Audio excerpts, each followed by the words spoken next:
That's right. You're listening to and watching the Arsenal Review USA podcast. It's the podcast for the American Gooner in association with Arsenal America and the Big Diag. If you've been not around for the last month, that's our new partner. But more partnerships, I think, that are beneficial to Arsenal right now. Lacazette and Aubameyang. It's not many things, Kyle, that are, I think, you could say, are steadily improving for Arsenal. But on the basis of this win over Cardiff City, it definitely looks like at least the offense is clicking into gear. We'll talk more about that. We'll talk more about the defense. We always got to talk about defense. What else we need to talk about here? Obviously, Newcastle coming up on the other side of the international break. And, it's an international break that's kind of like it's not a new thing for Arsenal by any means, but it's going to be something that's a new thing for this particular squad and this manager. So, it'll be interesting to see, I guess, how many issues we have coming out of that, how many players are maybe over involved, how many players are like secretly not being allowed to be involved with their squads over the break. Obviously Ozil's out, so hopefully no illnesses that he'll have picked up from the German national team. Yeah, well, he's a talking point too, I think, for today, considering very split amongst the fans in relation to his performance against Cardiff, especially, from my point of view. I thought he was kind of moping around the field for most of the first half, if not most of the second, until he kind of kicked it into gear a little bit there. But certainly a polarizing figure in the squad at the moment.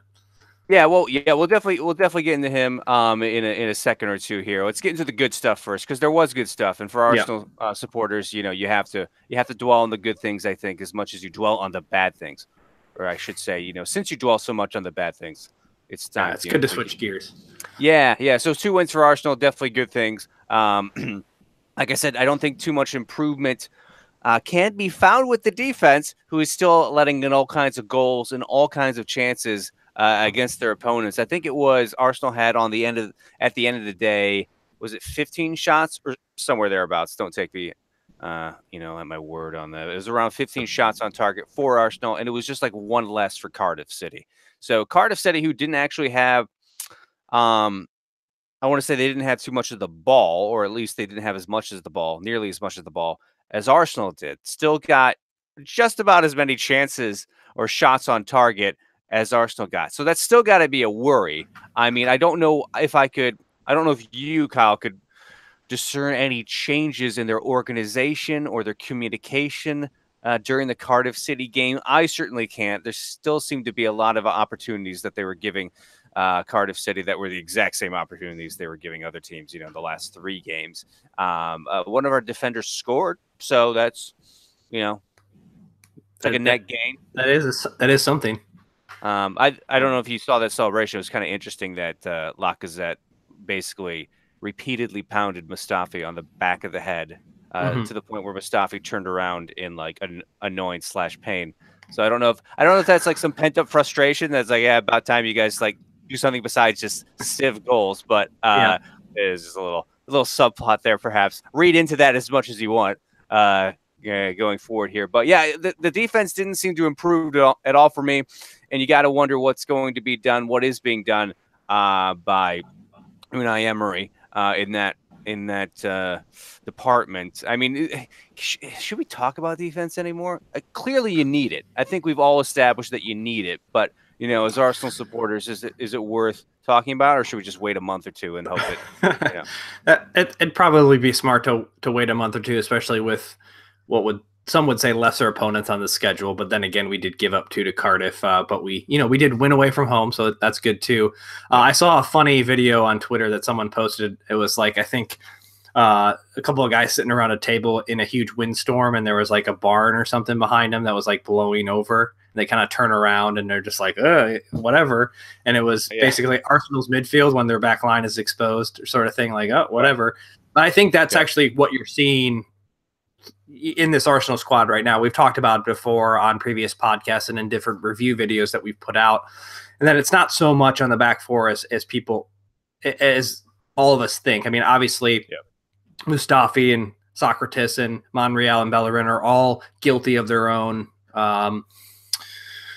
issues and shortcomings in defense here and there. But when your midfield doesn't really put in an effort or doesn't give you the shape that you need in back in behind the ball to defend, obviously it's going to leave the back four exposed in certain scenarios. So it's not all their fault. I mean, you think about how many people, how many players Unai Emery is wanting to push forward in the offensive attack. You're going to get exposed to the back, and it's certainly not all the back four's fault when they leak certain goals like they have. But in all that said, you could go on and on about the defensive struggles so far this season, and that's true. I mean, many people have pointed out we're on pace to concede 76 goals this season. I don't think that will be the case. I think we conceded 51 last year, which is a lot. And and Unai Emery came in and pointed that out as concern within the squad, rightly so. But sure, I mean, the struggles are there. The struggle is real, to put it, maybe in a joking fashion around the defense. But I guess the fact remains, if we would have converted even just a quarter of the chances we didn't against Cardiff, we win that game 5-6-7 to 2, rather than the 3-2 score line. So, I mean, I understand kind of the approach that Unai Emery is taking, because with the offense clicking the way it has and the partnership emerging through Aubameyang and Lacazette, both clinical finishers, much better finishers that we've seen in the past at Arsenal, that's for sure. I mean, I can understand the desire to go for 3, 4, 5 goals a match, and conceding 1 or 2 goals is not that big of a deal if you're doubling them up on the other end.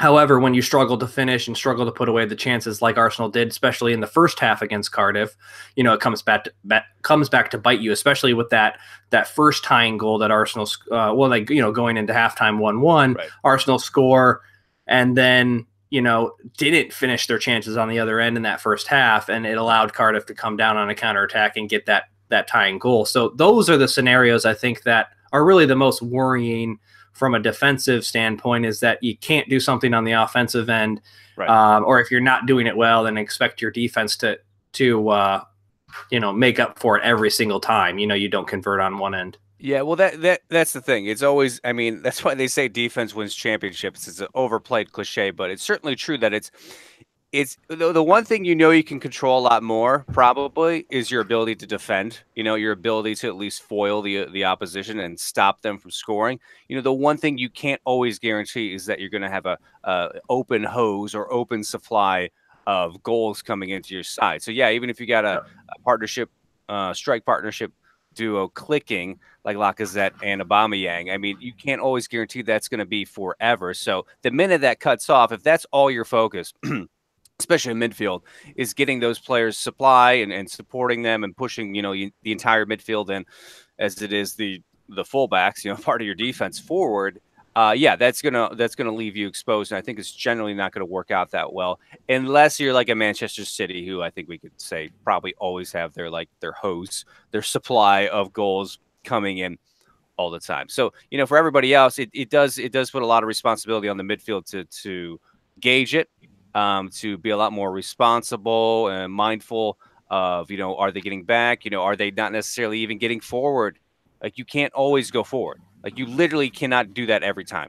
Right. Like, there's someone in midfield has to have like a Gilberto Silva or someone of that ilk needs to say, right, I'm going to sit back and at least just like cut out a few angles.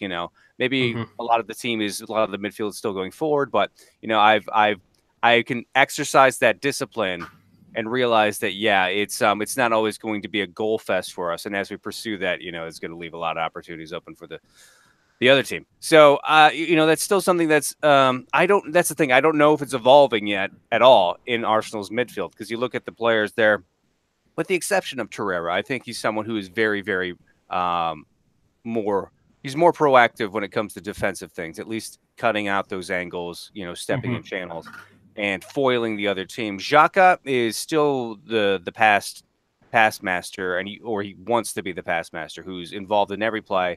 He's hitting, I don't want to say Hollywood balls, but he's hitting, the balls that the not so simple passes. Okay, it matches haircut. Yeah. The passes that are always trying to unlock the other team like instantly. The entire team too. It's just supposed to split them open, and we saw that leading up to what was it, the first goal. I mean, I don't I don't know how many more times we can talk about Xhaka giving away the ball, leading directly up to an opponent's goal. But clearly, it is a problem. This wasn't as I mean, it was what it was. He gave away the ball, and then they came down and scored. It wasn't as egregious as his other giveaways, but it was still like a Xhaka thing. He's becoming the guy, like even in like the best movies where like the most elite team is trying to infiltrate like some other base. They always rely on like the dopey or sleepy security guard. Yeah. Like there's always like some idiot. Even in the most like foolproof, realistic movies, there's always someone who's portrayed as an idiot that lets them in or allows them to has a lapse in concentration that allows them in. That's what Xhaka is becoming. He's becoming like the Hollywood-esque like dopey security guard who gives every team, whether it's City, whoever, Cardiff City, a chance. He lets everybody in. He's always the way in for the other team, and he was, whether or not you say that pass that he made was an ill-advised pass or just a poorly executed pass, whatever the excuse is, it's another instance in which he's representing a midfield that is not evolving when it comes to protecting the back four, like you said. Yeah. So, I mean, so to take it forward, I don't know if you can say whatever you're going to say about it and then maybe add to this. I don't know where that's leading Arsenal or suggesting that Arsenal go. Is that a Torreira-Ramsey central midfield partnership? Is that a Guendouzi Torreira partnership? I mean, what does that mean for the lineup? I don't know if it means anything different. I think Xhaka's kind of, because of his price tag, maybe his physicality, he's kind of like cemented into that midfield role. I have a feeling. Yeah, I mean, there was a lot flying around about what he offers in spite of his shortcomings as a central midfielder, and we won't get into those today, but I think it is important to point out, we've talked about this a lot over the last year or so. I guess this is his, third season with Arsenal, or just the second? Third season. Third, I think. Third, yeah. Well, it doesn't matter. Maybe it seems like it's more. That's a problem. It actually feels like a third, but it might only be a second. I honestly can't remember at this point. But the point being is that a guy that plays in the center of midfield and is connecting the forwards and the defenders is going to touch the ball a lot. So they're going to also give the ball away in a lot of high-profile scoring opportunity for the other team areas. And so that said, I mean, he's not the only one that does that. I mean, we certainly gave players like Alexis a free pass when he did that in our own half of the pitch. You saw Aubameyang try to beat guys on the dribble multiple times, actually, against Cardiff, bringing the ball out of the back. He gets a free pass for that sort of thing when he loses the ball. Mm-hmm. And, Xhaka just happens to him so often because of the position he plays. Right. Granted, I think we covered this actually last year when I went to whoscored.com, and it actually had a rundown of the top, 200 players in the Premier League that were dispossessed per game, and Xhaka was actually like 7th or 8th on the Arsenal roster in terms of being dispossessed and giving the ball away. It was Alexis and Ramsey, probably. Yeah, I think Alexis and Ramsey, and then like someone like Mustafi, or maybe it wasn't Mustafi, but some other. That would be surprising. I don't want to throw him under the bus like that because I'm not sure who it was, but I'm almost positive. That the first two were Alexis and Ramsey, and Xhaka was pretty far down the list when we looked at it last year at some point when, this topic of conversation continued to come up, that Xhaka gives the ball away, every time he touches it and so on. But I will say, not to put all the focus on Xhaka for a second, it is about finding that balance in the midfield of who that partnership is going to be. I mean, you look at Torreira coming in again in the second half. I thought he brought a balance to the side, some consistency. He connected the forwards and the defense a lot better than we had seen throughout the beginning of the match. I mean, Guendouzi is still very raw in that role. Xhaka is still trying to figure it out, obviously, with his new partnership. I mean, you have to wonder when Torreira is going to start getting into the starting 11 and starting the day on the field in that center of midfield, because he just, for being at such a young age, he does have that poise that I think we're lacking now of receiving the ball out of the back, potentially with his back to the rest of the field, turning and making something positive out of it. Yeah. That the fact remains is that, again, whether Torreira, Ramsey, Guendouzi, Xhaka, we have been at this conversation around the central of midfield for years at this point. And, Xhaka has definitely become the scapegoat because of, the way he has given the ball to the other team, and they've scored immediately from that dispossession, in his account. And he's not the only player to have done that over the years. It's just now, people are focused in. We have immediate access to Twitter and other instant replay mechanisms to be like, whoa, Xhaka's done it again. He's given the ball away. And I'm not necessarily defending the guy. He definitely has some things to work on if he, I think, wants to keep his place because of the options that Unai Emery has, which is great, or the substitutions that Unai Emery is going to make. But the fact remains is that just like our defense, just like even the striking partnership hasn't quite been worked out. What is the best three up front? Who's going to be that number 10 going forward? Is it going to be Ozil? Is it going to be Ramsey? Is it going to be someone else? Mm-hmm. We still have the central of midfield to sort out as well. Who is going to be that pairing that brings the most balance defensively, but also can help us push the ball forward like it would appear that Unai Emery wants to do. Right.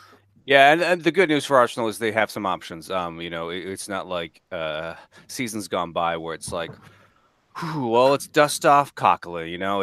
Exactly. Let's recall him from loan and bring him back into the squad. Yeah.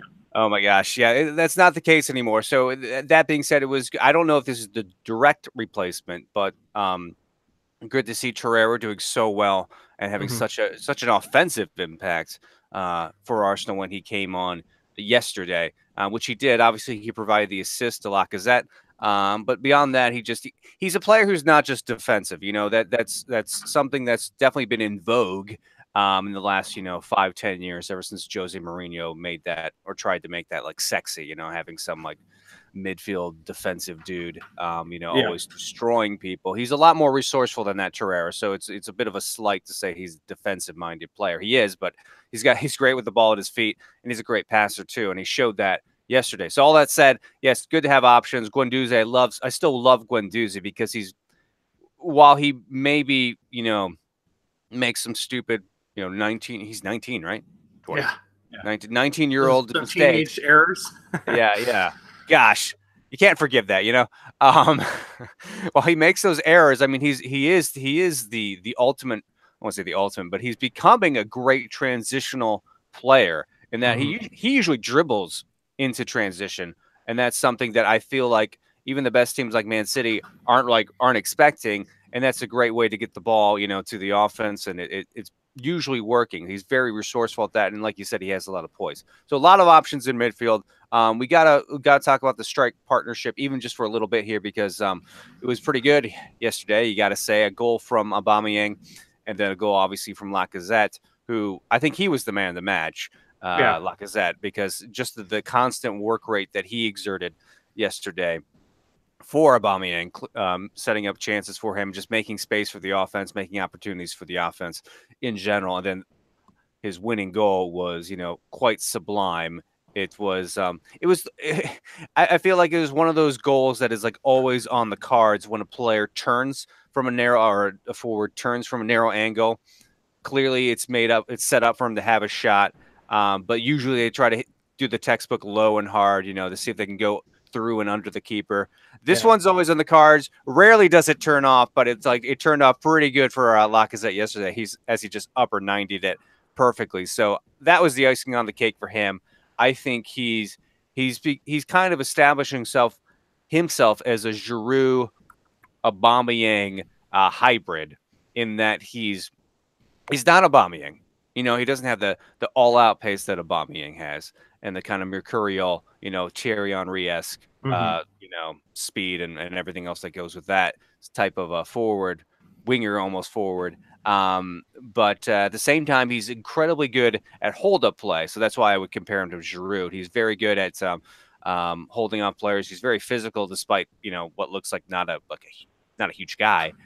So he brings a lot more. On paper, I think a lot of people always wondered about the Aubameyang Lacazette partnership, because it's like, oh, they just look kind of the same, I mean, they don't, but they subconsciously, you think it's like, just two guys up there who look very similar, and they're just there because one guy was already there, and then they had to get rid of their other striker. They brought in this striker, so now they got two of alike, two of a kind. And that's not the case. I think that's playing out to be not the case. There is some complementary qualities going on there that are allowing this partnership to flourish. That was definitely the evidence yesterday. The question is going into like the meat of the schedule here for Arsenal, going into the tough months, the winter, the holiday fixture congestion, and then the winter after that. Is Arsenal going to be able to field basically their two best strikers on the field, on the pitch at the same time? Because this, remember, was the first, I believe, starting lineup that featured Lacazette and Aubameyang. Yeah. Yes. Usually Lacazette is not. Yeah. Yeah, that is correct. I think. Yeah, you're right. I mean, how often can we field the same group of players? And I mean, we could just buy more We could just buy more strikers. I'm always for that. Well, I would buy a central defender first. Oh, right. Okay. But yeah, no, you're probably we could definitely buy more strikers. Or I could just put Mustafi up front. I think scoring the goals. Yeah, I think what people and fans and everyone alike associated with the club are forgetting it. And as much as Aubameyang and Lacazette are going to be important pieces this season, especially offensively, I think players like Danny Welbeck and Henrik Mkhitaryan, who got a rest, against Cardiff, which is great. A player like Mkhitaryan who played basically every match since he came to the club under Wenger last season, and pretty much this season as well. Didn't have a World Cup to recover from, but a player like him had been playing all the time. So to get a player like him some rest and be able to cycle him in, but if you look at a player like Danny Welbeck in particular, not the greatest of finishers, not a I wouldn't call him a world-class striker, but a very, very good substitute, good complementary player, I think, for what Unai Emery is trying to do. Wants those pacey guys up the wings, wants guys driving forward with the ball at their feet, wants players like Aubameyang and Lacazette to connect with the ball going forward rather than, like a Giroud type laying it off back away from goal.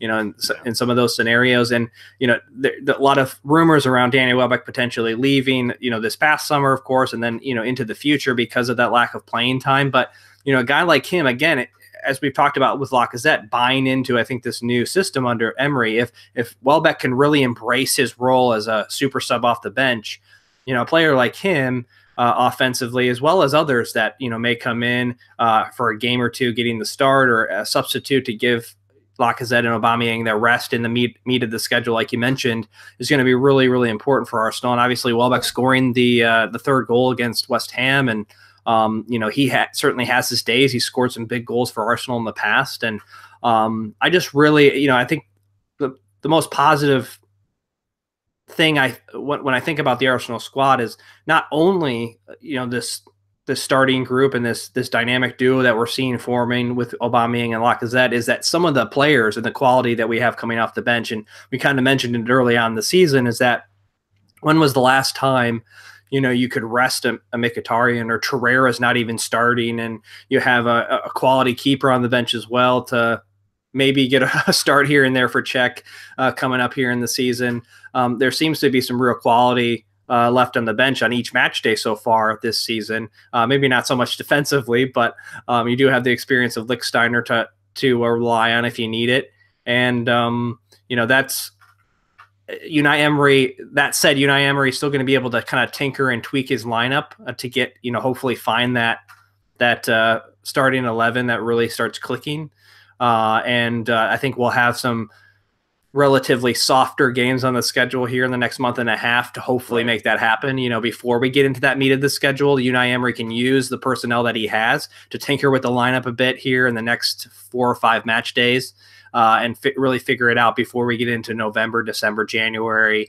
And, we need to rely on that best lineup to get us where we need to be.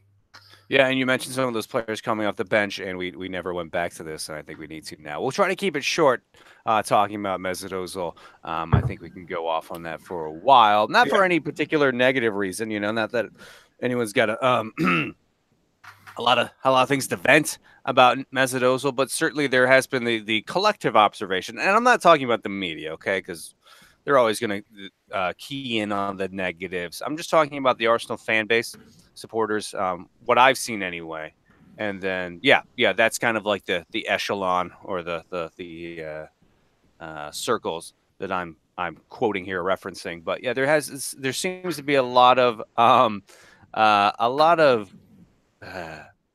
pondering, a lot of wondering when if Mesut Ozil will get back to anything resembling his best for Arsenal. Obviously, a lot of stink going on at the beginning of the season between his international retirement and then some other things coming out of that, the reasons why he did what he did. I don't care about those things. I mean, I do care about those things and that they affect people negatively. I'm not going to say I don't care about those things, but I don't care about those things so much as I just care about what I care about is that he contributes to the team. And that's all I'm basing what I'm about to say on.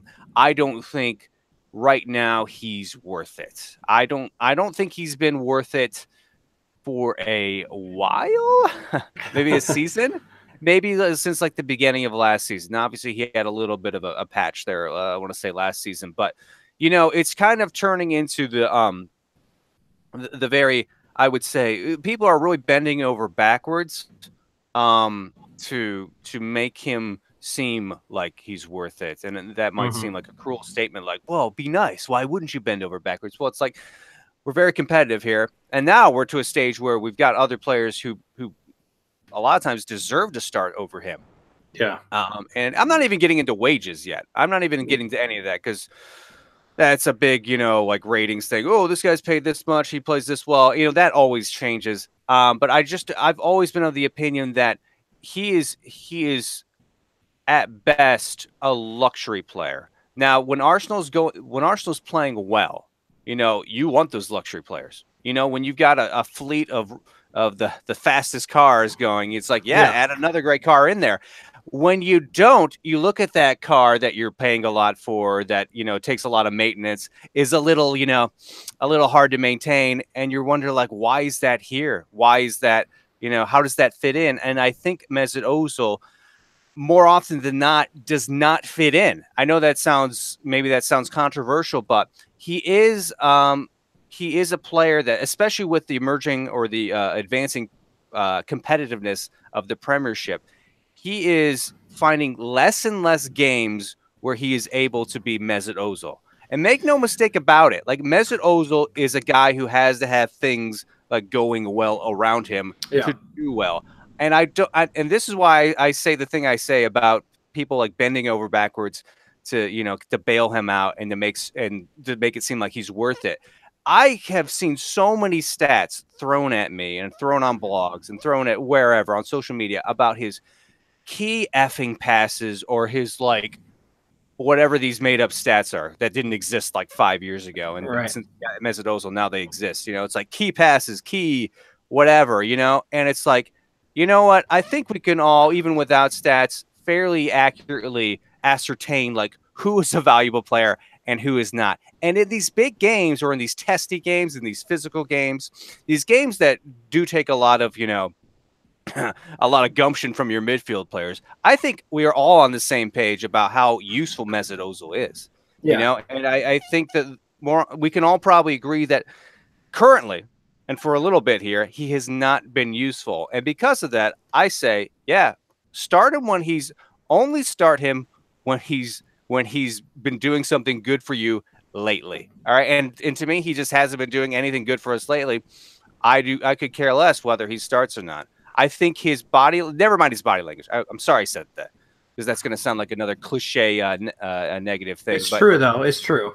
Yeah. It affects your entire team. We just talked about Lacazette. Like that affects your team in a good way. Guendouzi affects your team in a good way. He can make a million errors and like everyone's still revved up. Maybe not a million errors, that's not good, but like you know what I mean. Like that affects your team. Let's not beat around the bush there or try to sugarcoat it. Yeah, it certainly does. I think what people are forgetting. Let's take the stats and completely throw them out the window for a second. Let's look at the player and the teammate for a second. When you're talking about even at professional level, other players want good teammates. People that know NBA basketball will know exactly the reference I'm making when I talk about Rasheed Wallace, a total a-hole. But when he was playing for the Pistons or any other teammate, there were countless interviews with guys that played with Rasheed Wallace in the NBA that were like, he is one of the biggest jerks in the world, that he is the greatest teammate. I mean, Yeah. like Yeah. if he is on your team, he is going to fight for you. He's going to stand up for you. He's going to do the things that, you know, a lot of players would shy away from when it comes to like, you know, getting in other players' faces and what. He got a lot of technical fouls, granted, but, you know, Yeah. a guy that just, you know, fought tooth and nail for his teammates. He didn't really care about himself. He wanted to win at all costs. And, you know, I'm not saying that Mesut Ozil needs to go to that extreme, but Mesut Ozil being paid what he is being paid, being a player of his stature, both at the international level, I know that's over now, but, you know, playing for the sorts of teams that he's played for, he needs to be the vocal leader and with his body language, with the actual, you know, instructions that's coming out of his mouth. And when you're not being a good teammate, you're not being a good leader, regardless of the performance, regardless of the, you know, the stats that you might be putting out up on the board, that is going to have a negative effect on the team. I thought his body language, throwing his hands up in the air when the ball wasn't being played to him on a silver platter, was worrying against Cardiff. You know, I think he's finally realizing now that every pass is not going to Ronaldo or Benzema or someone on Real Madrid that's going to score every single time. You know, his stats have been very good at Arsenal, but he hasn't had the finishers at Arsenal like he's used to at Real Madrid when he came over. Mm-hmm. I think he could have that now with Lacazette and Aubameyang, but he hasn't. Yeah, he hasn't given it a chance. He hasn't bought in yet to this new system. Mm-hmm. He's too busy kind of moping around with his own, you know, personal stuff going on or his lack of form on the pitch. And while I understand that, actually, you know, Sam Limbert, you know, of our partner, The Big Diag, wrote a great piece on the blog, ArsenalReviewUSA.com, regarding Mesut Ozil and our need for him to get back into form. Really great piece. Check it out on the website. But, you know, the fact remains is I don't care about Mesut Ozil, the player right now. I'm more focused on wanting to see Mesut Ozil develop and become a great teammate for these Arsenal players. And we haven't seen that in quite some time. It's very selfish approach from him right now. Well, I think that's an important distinction. For him, form is being a teammate. Like, he's not like gonna like start slam dunking the ball. Like, he's not like some like goal scoring phenom superhero. Like, his form is tied up with his collaboration with his teammates. Yeah, it's true. When you see what he's doing, you know, you wonder when that's going to happen. Obviously, he can always deliver a killer pass. He did a few against Cardiff City, no assist or anything, but he definitely made some good passes. But like, I don't know, like you could say that about every player, and I feel like some other players that's not their reputation. So people overlook the fact that they had just as many key passes or just as many good passes as Mesut Ozil. Yeah, with him, like I said, and like you pointed out rightly, it is very much all up to his collaboration and his teamwork with his teammates. I know that sounds like that should be the case for everyone, but especially him. That is his exponent. That is his main. That is his main product. All right, is his assisting, his passing, his key passing. The way he gets into space, but the way also he opens up space for his teammates. And when that's not happening, when he's not on the same page, when he's not being a good teammate, he sucks. Like there's no other way to put it. Like he's just not contributing. That's when he was at his best for Arsenal, when he was it was with Sanchez. You know, that was when everything was going great for him. He had that partnership with someone, sure, who could score a lot of goals and who could capitalize on the chances that he gave them, but who he was really on the same page with. And you know, it is up to you, Mesut. You know, whether you are playing with Ronaldo or Benzema or Sanchez or whoever, you know, it is up to you to get on the same page with them and find ways. I think that's the main thing. Find ways to get on the same page with your teammates. You know, that's the gripe I have about Mesut Ozil right now, is that it just comes to him. Good games come to him. You know, if he has a good game, it's because everything just kind of like the stars aligned. We played the right opponent. His teammates were good. You know, everything around him, the circumstances were kind of shaped to allow him to have a good game. Like, you need to find a way to have a good game, man. Like, you need to do that regardless. There's plenty of other players in this feisty league, in this physical league, who are going to get ahead of you because they can find ways to have a good game when they're not necessarily, the teammates aren't having a good game. You know, other things are against them. Mm-hmm. When things are against Mesut Ozil, he does not have a good game. Like even in La Liga, where like everything's for you, at Real Madrid. Basically, you're Like on like good team. a genetically engineered like FIFA team that some little kid like basically cheated. Right. Like even then he would be a lot of times he'd be substituted. Was it by Mourinho? By a lot of his managers, he'd be substituted in like the 70th or 80th minute. Like they're like, okay, we got Mesut Ozil for his little time. All right, now we need someone else. Like that was even when he was good, that was his thing. So there's a lot of things that were set up for him that are just never going to be in place for him in the Premiership. And he needs to realize that he needs to start making his own luck, so to speak. He's a great player. He can do that. I think we have seen him do that, like buckle down, to be fair, in past seasons. But I don't know when that's going to happen or if that's going to happen again for him, especially like you alluded to there, some of the off the field stuff. I feel like that's just he's allowing that no matter what you say about who's at fault for that off the field stuff, he's kind of allowing that to right now, it seems like affect him somewhat. I'm not going to give any credence to the rumor that there was a bust up in training between him and Emery.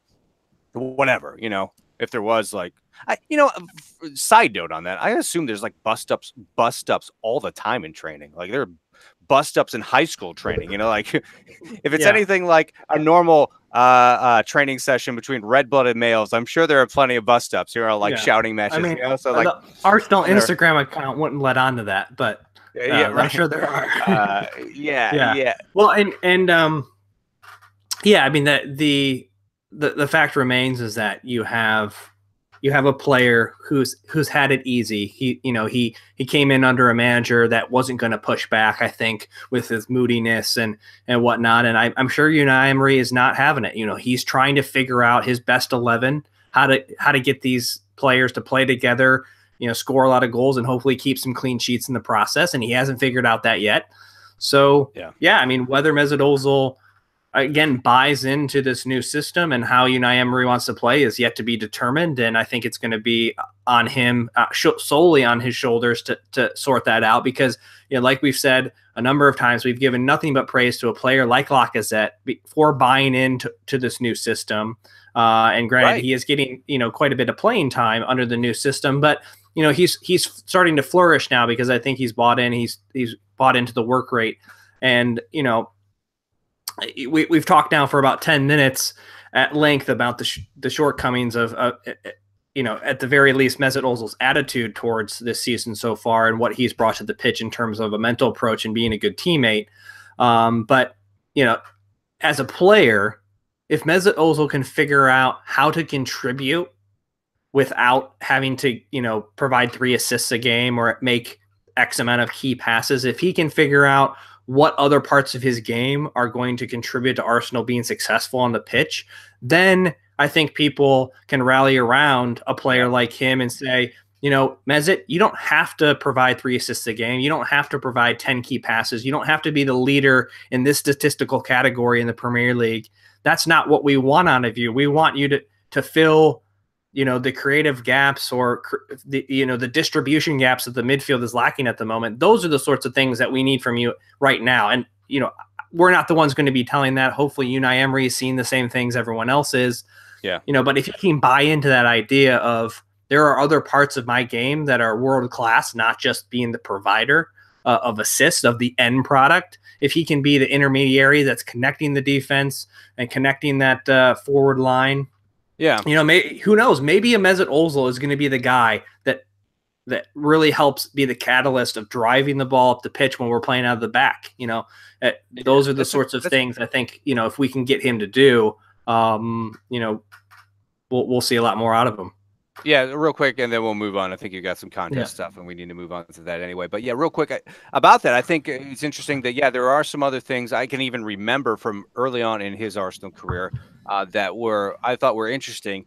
For example, he was great at holding up the ball, like in not all the way up at the front, as a striker, but he was great at hold up play in midfield. I remember when he first came here, very, very, you could tell he was. Maybe someone had talked to him about the toughness of the Premiership, but he was very, very resourceful, very, very stubborn in holding up the ball against multiple opponents in midfield. You're coming out of an Arsenal, break or when they were relieving pressure or something. Mhm. And and that's the thing. I think there's the impression that he almost just walks off the field when Arsenal give the ball away, and then he'll sit on the bench and then he'll come back. When it's time to score a goal. Right. Like it's literally what happens. He kind of excludes himself effectively from a lot of the play that isn't Arsenal having the ball. And then one other thing you mentioned there about the pressure on him, where that's going to come from going forward. It'll be interesting because like you said, yeah, Wenger's obviously not here to coddle him, not here to give him the superstar treatment. Maybe Emery does that a little bit, but you do wonder, if his back's against the wall a little bit, who else has his back? Is it like someone at the Arsenal board level? Is it, someone with pulling the purse strings with the money? It says, we got to play Mesut Ozil, we got to keep him here, all that stuff. Other than that, his back is against the wall. He's got to prove himself because sure as heck isn't the fans who are on it, supporting him. They're really I don't want to say they're against him, but they really are admonishing him to play better. And then obviously it seems like the manager is kind of like on it, maybe, where there's smoke, there's fire kind of a thing, on his back a little bit to improve. So yeah, like he's gotta, no one's gonna throw him the superstar lifeline at the moment. I don't think he's got to prove himself. So that's all I'm gonna say about Mesut Ozil. I know we probably went 3 times as long on that topic as we wanted to. The takeaways at Arsenal, yes, they're maybe not improving on defense, but they are improving other places on the pitch. So that's great. And at least they've got the options this season, looks like, to, swap in a few other personnel and take that improvement further. But I think before we turn this into a 2-hour podcast, 2-hour live show, we can move on to other things. Real quickly to point out before the contest is, in seasons past, Arsenal would have tied or lost that game against Cardiff. And I think that's an important distinction to make, is that Arsenal are winning the games they should so far this season, and probably losing some of the games they should have won too, unfortunately. But, so far, I know we only have 4 games to choose from, but Arsenal have won the 2 games that they definitely should have won. And I think that's important to point out because in seasons past, that hasn't been the case. We drop points against sides like that. So, that said, a contest for this week, and we're going to give a t-shirt away courtesy of whoareyourdesigns.com. Now, remember, you can get 10% off from whoareyourdesigns.com at any point using code ARUSA10. ARUSA10 to get 10% off there. But we'll give a freebie away for this trivia question. Get it into contests at ArsenalReviewUSA.com before the kickoff of the Newcastle match, so you actually have a couple weeks here. But the question is, when was the last time, so against which team was the last time Arsenal had 3 different goal scorers? So it doesn't mean that they had to score 3 goals, but when was the last time, against which team did Arsenal have 3 different goal scorers? Because we saw Mustafi, Aubameyang, and Lacazette all score goals against Cardiff. So again, get those answers into contest at ArsenalReviewUSA.com before the kickoff of Newcastle for your chance at that t-shirt. Cool. I don't know if we mentioned it, and as I bring this up, I realize I'm not at all prepared to talk to this contest, but I'm not sure we mentioned it at the beginning, but we do have the Arsenal Review USA Sunday podcast, Sunday League. All right, what I'm talking about is the Fantasy Premier League, competition, website, if you want to call it that, where we as I'm not looking at the camera, I'm like frantically trying to hold this. Well, it's Fantasy Premier League. Yeah, it's the Fantasy Premier League that you're all in.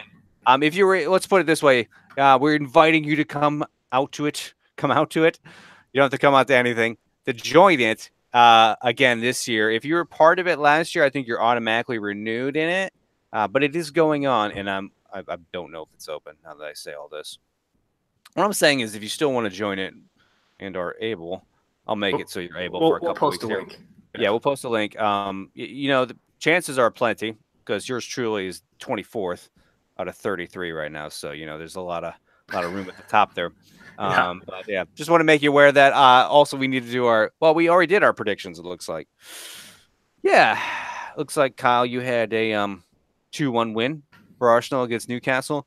I had a 2-2 draw against Newcastle. So, I don't know. We'll see what happens. Yeah, I don't know if we need to do any more predictions. Yeah? No, I think we're good. No, because after Newcastle, Just at pictures. We've got Kyle. You're the resident European expert now, and especially in pronunciations. Yes. Arsenal play Vorskla Vorskla Platova, something like that. Yeah. Vorskla Platova. Portova. Okay. Which team is that? That's the Ukrainian team. And still, I think I mentioned in the weekly roundup video that we posted on our YouTube channel that both the away match in Ukraine and in Azerbaijan are both to be determined. So I don't know if their stadiums aren't big enough or they don't have the sorts of security that you would need to host a club like Arsenal. But the first match is September 20th against the Ukrainian fifth place side. Right. At the Emirates. So we'll probably be in touch with everybody before then. We'll be in touch with you. Yeah. On the other side of the Newcastle game, obviously there's an international break coming out of now. It's happening. It's about to happen. So Arsenal hopefully will recover from that. I don't know how active the Arsenal squad, this particular Arsenal squad, is going to be during that break. I think, was there 1 or 2 games? Do you know? I think it's one game.